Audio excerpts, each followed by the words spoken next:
uns pour les autres. Oui, mais arrêtons de se confier. Hein. Oh, cher pasteur, voilà, j'aimerais tellement réussir mon examen cette année. Prie pour moi pour que je réussisse mon examen. Ok, est-ce une prière spirituelle? A-t-on besoin d'un pasteur pour demander ce genre de... Non, ça ne veut pas dire que Dieu est indifférent à cette prière. Mais je crois que on est à même de demander au Seigneur, voilà, je vais passer cette épreuve, s'il te plaît, bénis-moi, aide-moi, c'est pour mon avenir, voilà, on a le droit de travailler. Hein.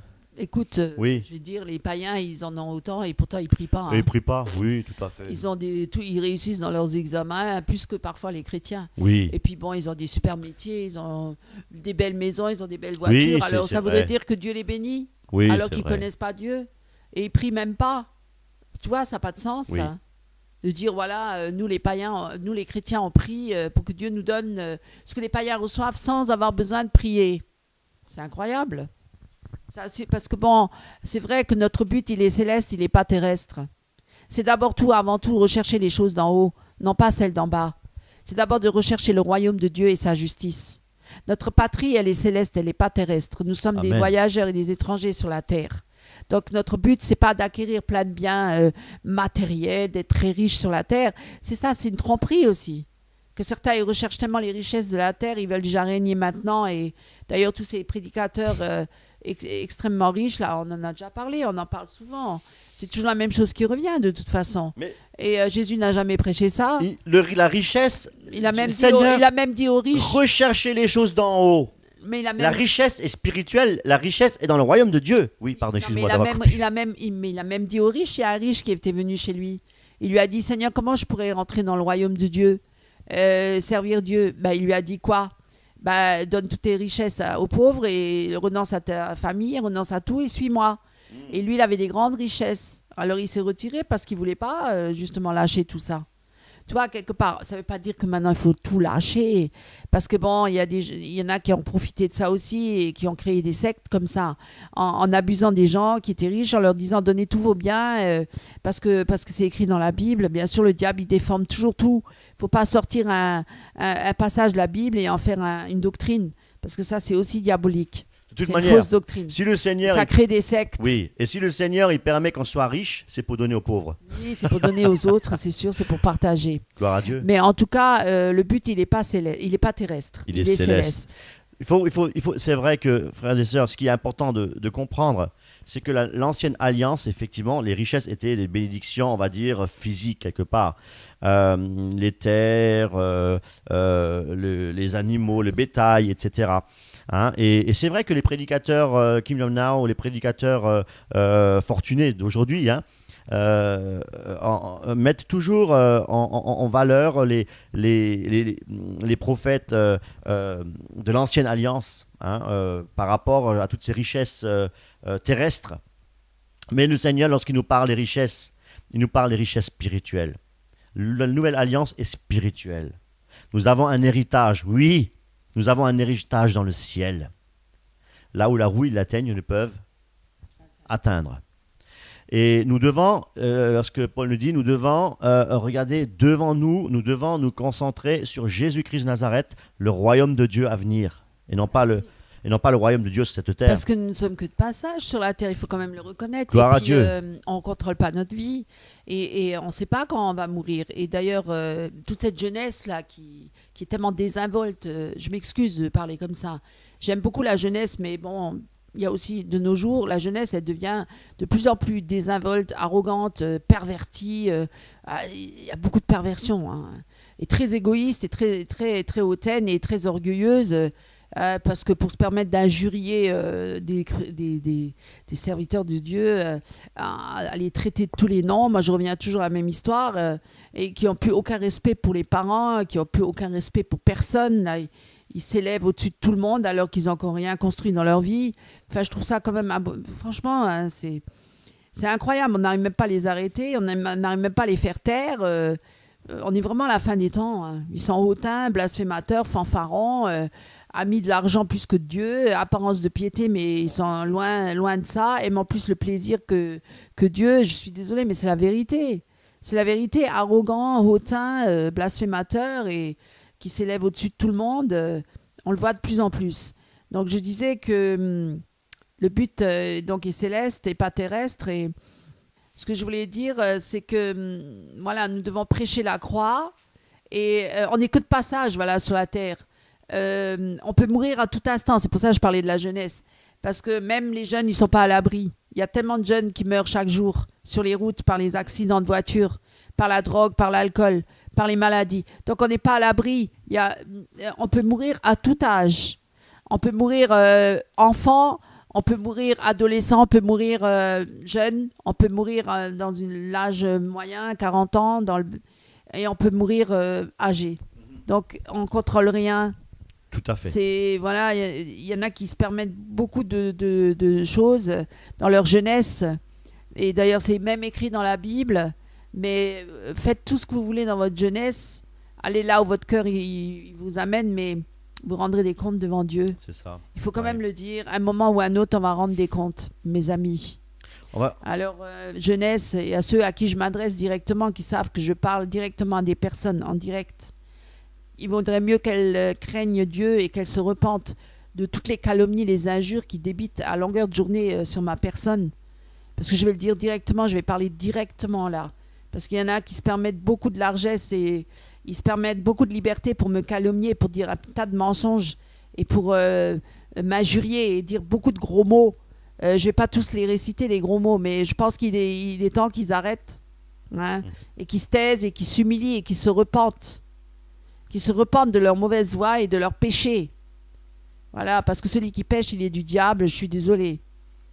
Et de se permettre autant de m'injurier, je crois qu'à un moment ou à un autre, il va rendre des comptes. Il faudra qu'il rende des comptes. Parce que Dieu, il résiste aux orgueilleux. Il fait grâce aux humbles, à ceux qui reconnaissent, hein, qui sont misérables et pauvres. Pas à ceux qui s'élèvent et qui sont hautains et arrogants. Voilà, donc... pour cela, Dieu il résiste aux orgueilleux. Sachez-le. Et en même temps, on ne pliera pas le genou devant la chair. Ni mon mari, ni moi-même. Sachez-le aussi. Devant le Seigneur. Et nous sommes ensemble unis devant la face de Dieu. Je le dis maintenant ouvertement.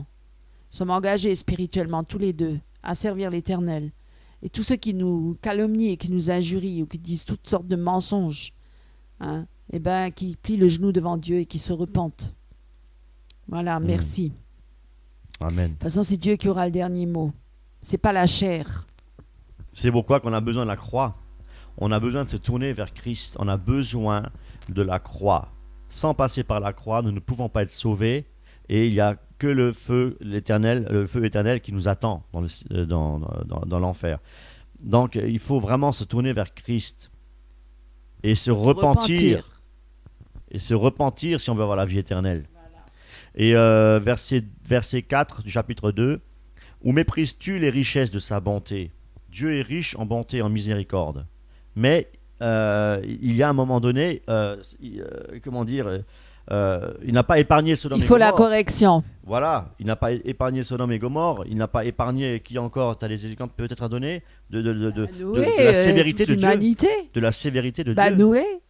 Noé. Il a détruit toute l'humanité. Je suis désolé, il a gardé 8 personnes en vie. Il y avait des enfants, il y avait des petits-enfants, il y avait des bébés, ils sont tous morts. Ouais. Dieu est sévère, Dieu est juste dans sa sentence.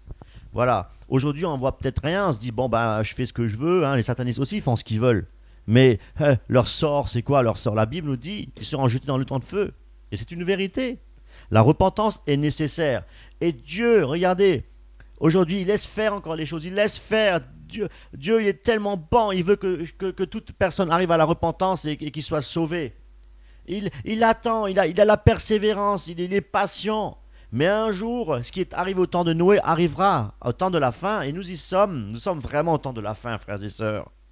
Et au chapitre 2, au verset 4, « Où méprises-tu les richesses de sa bonté, de sa patience, de sa longanimité, frères et sœurs, ne reconnaissant pas que la bonté de Dieu te pousse à la repentance. » La bonté de Dieu, c'est quoi la bonté de Dieu? La bonté de Dieu, c'est qu'il te fait encore grâce aujourd'hui. La bonté de Dieu, c'est que Jésus-Christ, son propre Fils, est mort, sacrifié sur la croix, a versé son sang pour que toi, tu sois sauvé. Arracher les ténèbres pour arriver à l'admirable lumière. Voilà la bonté du Seigneur, le royaume de Dieu, la paix, la joie, la justice qui nous attend dans le ciel. Voilà la bonté de Dieu. Il nous réserve une place dans le ciel. Nous serons éternellement avec le Seigneur. Voilà la bonté de Dieu. Comment négliger un si grand salut? Pourquoi négliger un si grand salut? Combien de temps vas-tu rester encore sur cette terre? Tu te dis, je suis jeune, j'ai encore belle allure, je suis bien. Mais attends, qui te dit pas que demain, tu te fais renverser par une voiture ou victime d'un accident, d'un AVC, des choses que personne ne peut contrôler. Ce sera trop tard. Ce sera trop tard.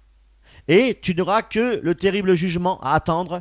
Voilà, donc c'est pourquoi Dieu est bon. Aujourd'hui, si tu entends la voix de l'Éternel, n'endurcis pas ton cœur, viens à lui, repens-toi de tous tes péchés, demande-lui pardon, ne te repens pas devant un homme, repens-toi devant l'Éternel. Et Dieu, dans son amour, va combler ton cœur de joie et te dira ce que tu devras faire. Poussé par le Saint-Esprit à aller peut-être chez telle personne pour dire « je m'excuse, je m'excuse pas, je te demande pardon, je t'ai offensé. Aujourd'hui, j'ai choisi le Seigneur. Aujourd'hui, je suis avec le Seigneur. » Parce que demander pardon sans être passé par la croix n'a aucun sens. Aucun. On peut demander « écoute, là franchement, je demande pardon, j'ai fait cette bêtise-là, je demande pardon. » Et ensuite, quelques temps après, on refait la même bêtise. Pourquoi? Parce que le cœur n'a pas été changé. Le cœur n'a pas été touché. Et pour que le cœur soit changé, et pour que le cœur soit touché, il faut passer par la nouvelle naissance. Il faut passer par la croix. Il faut par le brisement de soi, par le renoncement à soi, clouer notre vieille nature sur la croix. Ça a de la valeur, le prix aux yeux de Dieu. Et c'est ce que tout à l'heure nous avons effectivement le passage biblique lorsqu'il disait, voilà, nous devons renoncer à nous-mêmes. Et nous devons, dans Luc, ce que tout à l'heure j'avais lu, renoncer à nous-mêmes et suivre le Seigneur et porter notre croix tous les jours de notre vie. Tous les jours. Tous les jours, ça veut dire que... Oui, pardon. Non, mais vas-y. Oui. Ouais. Tous les jours, ça veut dire qu'il faille vraiment travailler à son salut. Nous ne sommes pas sauvés une fois pour toutes parce que un jour j'ai levé la main, j'ai dit Seigneur Jésus, me voici, sauve-moi, merci Seigneur, je suis sauvé. Ok, on a prié pour moi, je vois une main levée là dans l'assemblée, ok c'est bon, t'es sauvé parce que tu as levé ta main. Non, c'est pas ça. Justement, c'est pour ça que je voulais dire, Ah. il y en a qui sont malins, Ouais. ils sont très très malins. J'allais dire, tu vois, malin c'est déjà le signe un peu comme Satan, malin. Ça veut dire qu'ils font semblant d'être chrétiens. Ils font semblant. Et d'ailleurs, j'ai entendu ce genre d'argument. J'ai fait semblant pendant toutes ces années. J'ai fait semblant d'être avec Christ, mais je ne suis pas avec Christ. En fait, j'étais jamais vraiment. J'étais avec vous parce que vous m'avez sauvé, ou vous m'avez prié pour moi, vous m'avez aidé, vous m'avez nourri, logé, blanchi, ou tout ça. Peut-être. Mais j'ai fait semblant. Voilà. Donc, on peut faire semblant, mes amis. Je me rends compte. On peut tromper les autres. On peut tromper les chrétiens. On peut pendant des années faire semblant. Il y a plein de chrétiens dans les églises comme ça, ils font semblant. Voilà, en fin de compte, ils viennent dans les églises et puis ils font semblant d'être chrétiens, mais enfin, au fond du cœur, ils n'ont jamais été changés. Ils sont jamais passés par la nouvelle naissance. Ils sont jamais repentis de leurs péchés. Mais ils sont là, au milieu de nous, ils sont parmi nous. Et ils sont une occasion de chute pour nous-mêmes, parce qu'ils nous poussent parfois dans l'irritation, ils nous poussent parfois dans la révolte, ils nous poussent parfois dans les choses où on ne devrait pas être, parce qu'ils nous amènent dans l'affliction, ils nous mettent des fardeaux au-dessus, ils nous ramènent des choses qui viennent du monde, ils nous ramènent des problèmes du monde, ils nous ramènent des problèmes, ils nous empêchent d'être libres, ils nous mettent des jougs, des servitudes, on devient esclave de leur vie parce qu'ils n'ont pas voulu changer de vie, alors ils viennent là, ils sont un fardeau pour nous. Et ça existe. Combien il y a de pasteurs ou de femmes de pasteurs qui sont affligés parce que leur joug est lourd à cause des chrétiens qui viennent tout le temps vers eux pour demander de l'aide. Et on doit tout le temps les soutenir, on doit tout le temps les aider. Il y en a même qui les logent chez eux, qui les nourrissent, parce qu'ils ils ont perdu leur travail, ou parce qu'ils ne travaillent pas, ou parce qu'ils sont malades, ou parce que je ne sais quoi, ils se droguent. Et après, ils sont là comme des fardeaux, mais ils changent pas de vie. Mais on Mais- est là pour les aider, les soutenir constamment. Mais Mais eux, ils vont pas changer de vie. par exemple, Ils vont alors, pas renoncer à leur vie de un péché. exemple concret, bon, on ne citera pas de nom, mais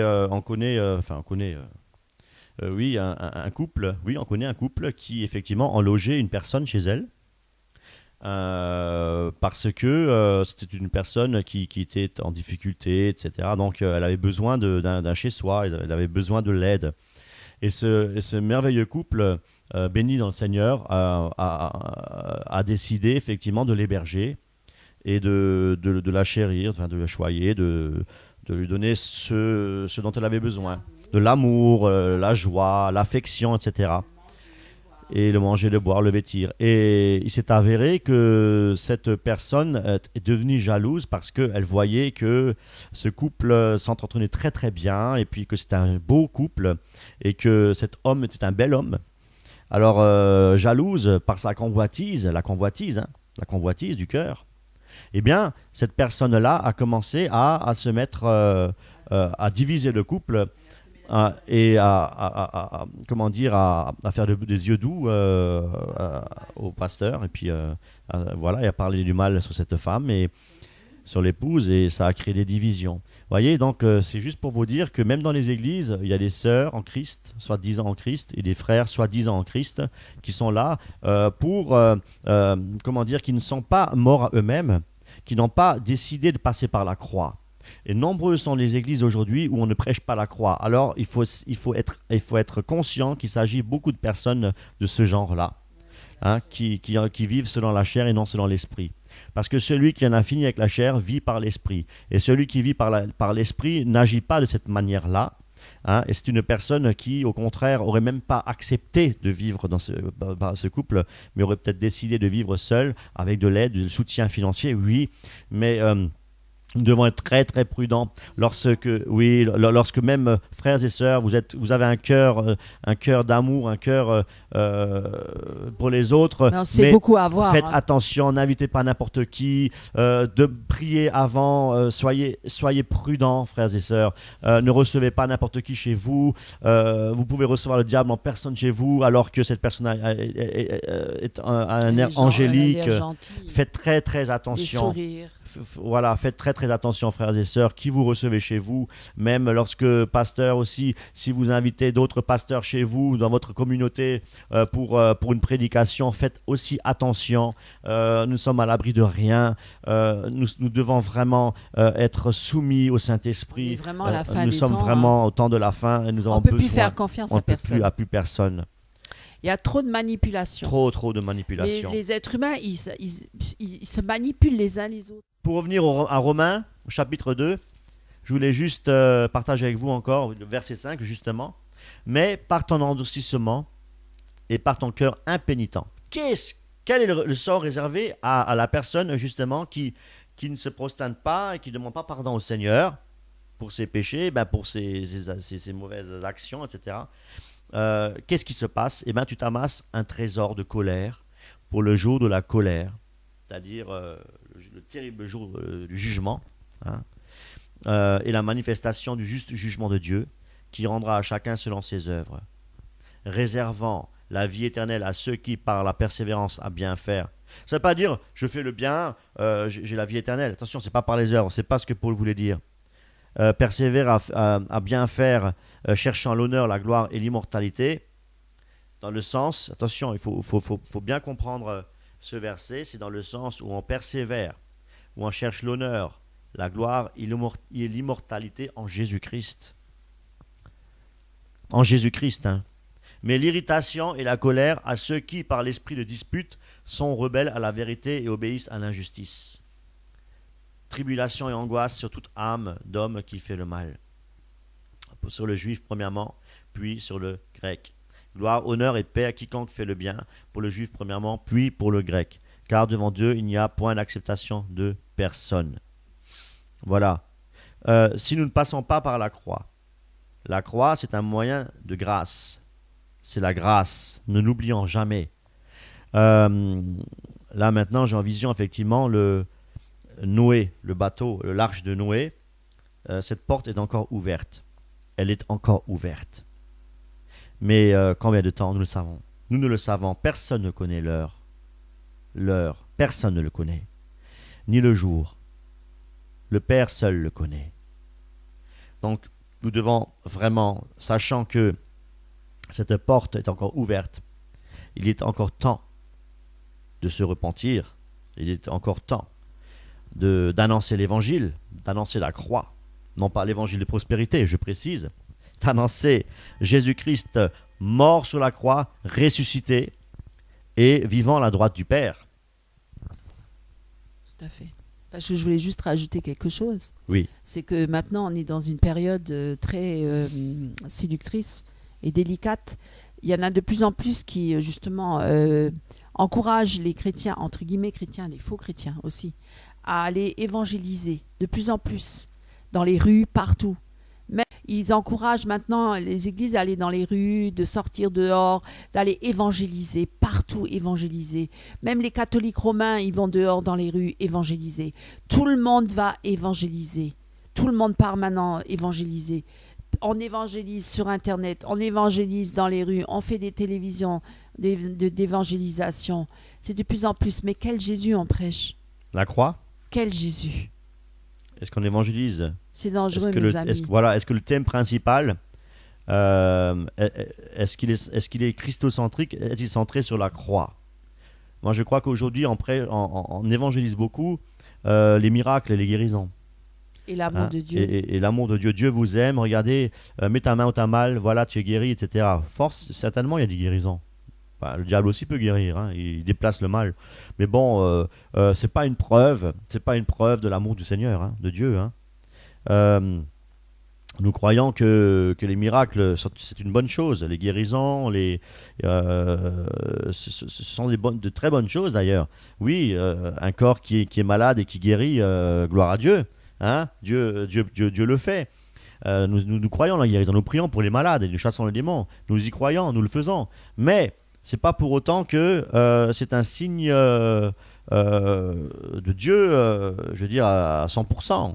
Hein, l'approbation de Dieu, absolument pas. Parce que il est bien écrit à la fin des temps, ils chasseront les démons, ils parleront de nouvelles. Enfin, ça c'est dans Marc. Mais comme quoi, ils imposeront les mains aux malades, seront guéris. Mais c'est pas pour autant qu'ils seront tous des miracles du Seigneur. Parce que le diable aussi fera des prodiges et des miracles à la fin des temps. Donc nous devons être très très prudents. Nous devons pas être axés sur les miracles et sur les guérisons. Lorsque nous sortons évangéliser, nous n'allons pas évangéliser pour évangéliser des miracles. C'est-à-dire qu'il y a un courant actuellement qui fait voilà, où on sort dans les rues. Sortent du corps, qui sont donc du corps astral, oui, qui font de la sorcellerie. Parce qu'il y a énormément de sorcellerie dans les églises, beaucoup de sorcellerie. Des personnes, pardon, excuse-moi, même des personnes qui sortent dans la rue, même pas nées de nouveau, même pas nées d'en haut, qui n'ont aucune formation de la parole de Dieu, et qui imposent les mains et que les gens y guérissent. Mais c'est inexplicable. C'est dangereux. Mais on ne prêche pas la croix. On ne prêche pas la croix. On ne prêche pas qu'il faut se repentir. Peut-être qu'il faut se repentir, mais c'est pas une vraie repentance. C'est pas une vraie repentance parce que je regrette mes péchés. Bon, voilà. J'accepte Jésus. Accepte Jésus dans ta vie. La vraie repentance, c'est de mourir à soi. Voilà, c'est de plus vivre. C'est détourner de ses mauvaises. Voilà, c'est plus pour vivre pour nous-mêmes, mais c'est pour vivre pour Dieu. Non, en fait, c'est une révélation. Oui. En fait, on ne peut pas être sauvé si on n'a pas une révélation du Seigneur. Gloire à Dieu. C'est par le Saint-Esprit qu'on est. C'est le Saint-Esprit qui convainc de péché, de perdition et de salut. C'est Dieu qui attire l'homme à lui. Jugement, oui. C'est pas l'homme qui attire Dieu à l'homme, à lui. C'est l'homme, c'est Dieu qui est venu parmi les hommes. C'est l'œuvre de Dieu. C'est Dieu, c'est l'œuvre de Dieu. Et c'est Dieu qui sauve. C'est Dieu qui agit. C'est Dieu Amen. qui guérit. C'est Dieu qui délivre. C'est Dieu qui fait l'œuvre. Donc toutes ces fausses conversions, toutes ces fausses repentances, elles ne viennent pas de Dieu. Ça, c'est la chair. Les émotions. C'est les émotions. Dans un moment d'émotion, avec des grands chants de louanges et tout ça, une multitude de gens peuvent se dire ouais, je veux me donner à Jésus. Venez à Jésus, repentez-vous. Mais ça, c'est pas des vraies repentances. Non. après ils rentrent chez eux et puis ils recommencent le lendemain, où ils n'arrivent pas à résister au péché parce qu'ils n'ont pas la puissance de Dieu en eux. Ils n'ont pas le Saint-Esprit en eux. Parce que par nous-mêmes, on ne peut pas se sauver. On ne peut pas par nous-mêmes résister au péché. On a besoin de la puissance de Dieu. On a besoin du Saint-Esprit. C'est l'œuvre de Dieu. Et c'est pour ça que je dis qu'il y a beaucoup de fausses conversions, des faux chrétiens, des faux pasteurs, des faux évangiles. C'est bien ce que tu dis parce tout que est faux. il y a un truc qui me vient à l'esprit, c'est que effectivement, le parler en langue, par exemple, n'est pas un signe, d'appartenance à Jésus-Christ. Faire des miracles n'est pas un signe d'appartenance à Jésus-Christ. Chasser les démons n'est pas un signe d'appartenance à Jésus-Christ. Pourquoi ? Parce que même les satanistes font des miracles et guérissent. Hein? Lorsque Moïse, tu connais un petit peu l'histoire, Moïse avec le bâton, hein, voilà, et puis donc il a imité Dieu. Satan imite Dieu, donc il imite aussi les miracles. Hein.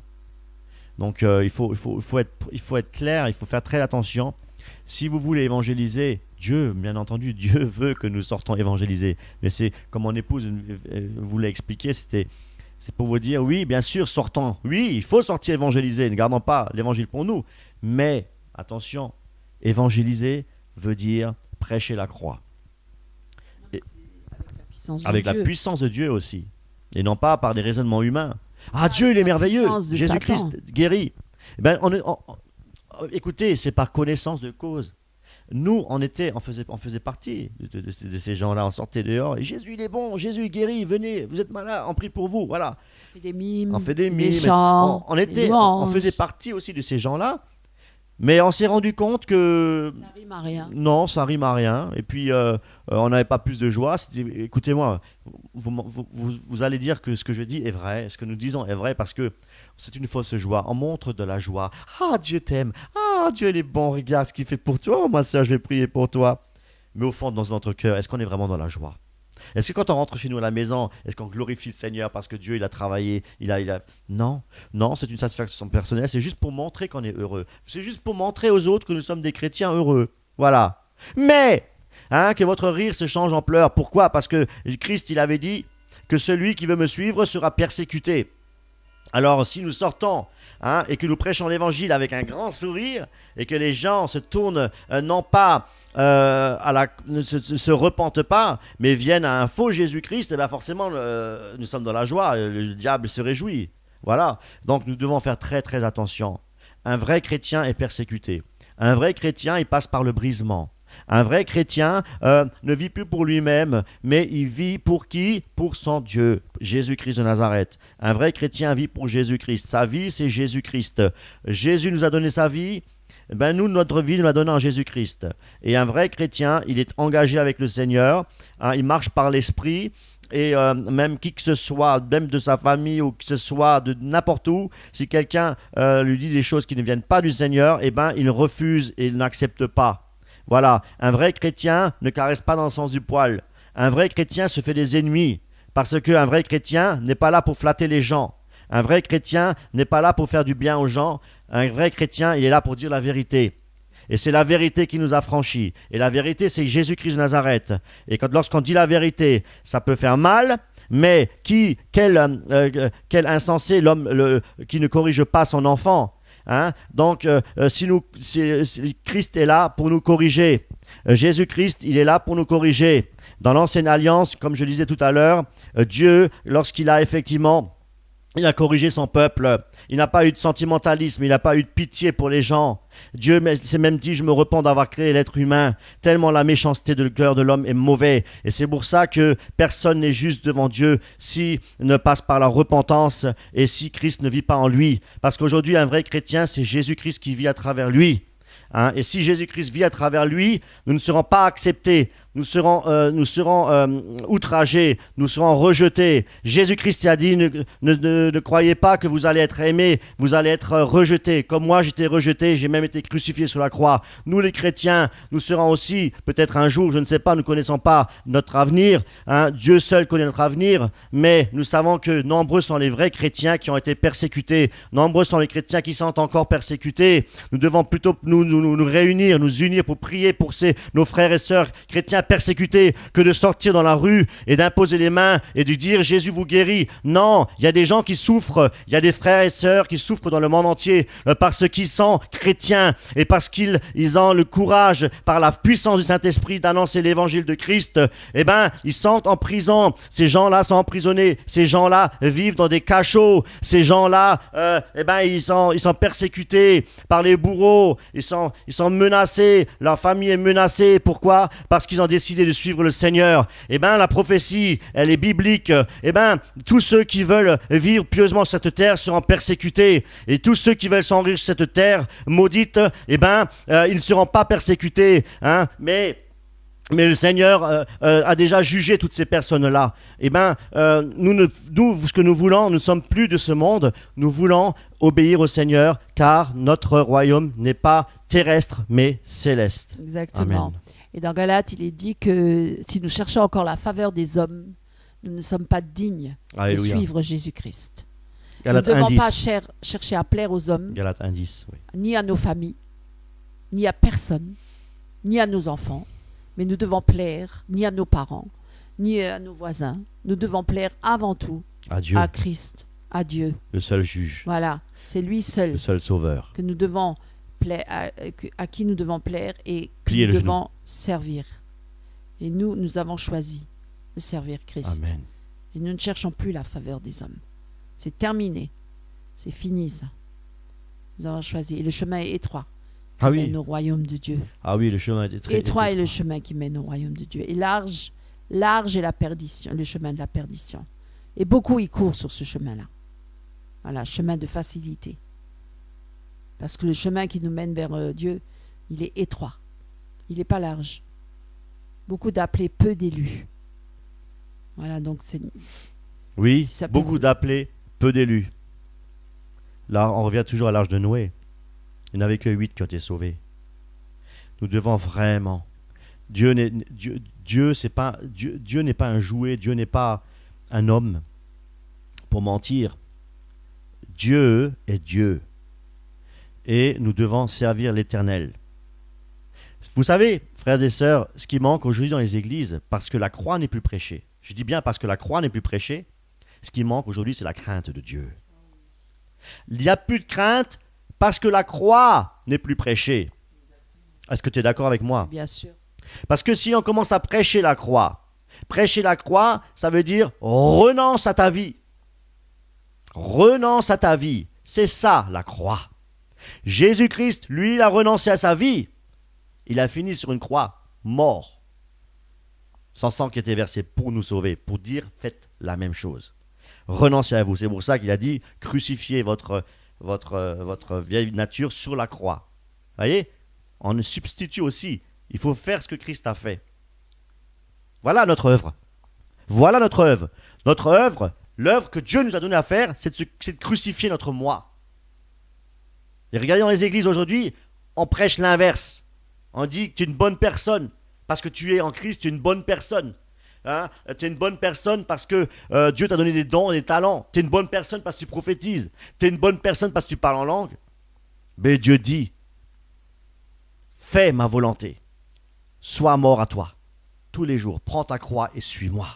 Ouais, parce que les flatteries, c'est pas de Dieu. Hein. C'est diabolique. Parce que les Dieu gens, vient ils se flattent flatter. les uns les autres. Satan vient pour flatter. Ouais. Dans les C'est lui. églises, les chrétiens, ils se flattent. Hein. Oui. Ils s'élèvent beaucoup les uns les autres.